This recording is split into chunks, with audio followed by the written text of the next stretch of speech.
Using sales tools within HubSpot, users have the ability to create and share quotes that are individualized for their products and services. Let's take a look. First, at the top of your navigation bar, click on Sales. Using the drop-down menu, click on Quotes. As you can see, you have the option to search for a specific quote, filter based on the status of the quote, or filter your data based on the owners of the quote. At the top of your page, you have two options: to download all the quotes that have already been created, or create a new quote. For the purpose of this video, click on Create Quote. First, HubSpot gives you an option to choose or create what type of deal this quote is associated with. Once completed, click on Next. As you can see, HubSpot allows you to choose what type of template you would like to use.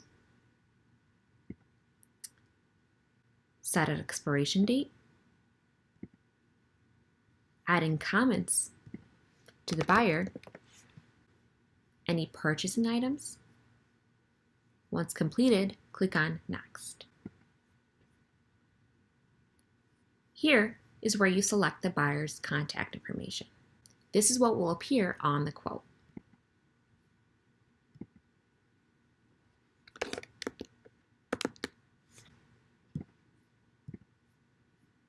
Once completed, click on Next.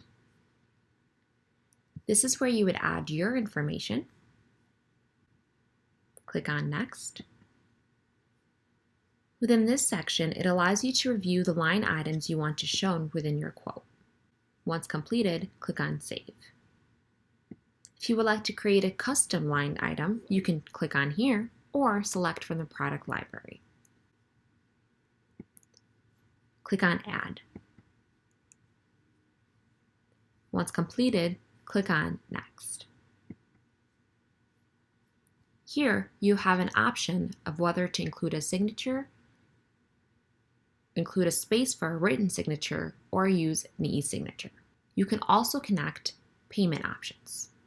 Once completed, click on Next. Here, you can review the quote that you have created. If everything looks good, click on Create Quote. As you can see, there is a link in which you can share your quote. You can write an email directly from this page with the quote attached.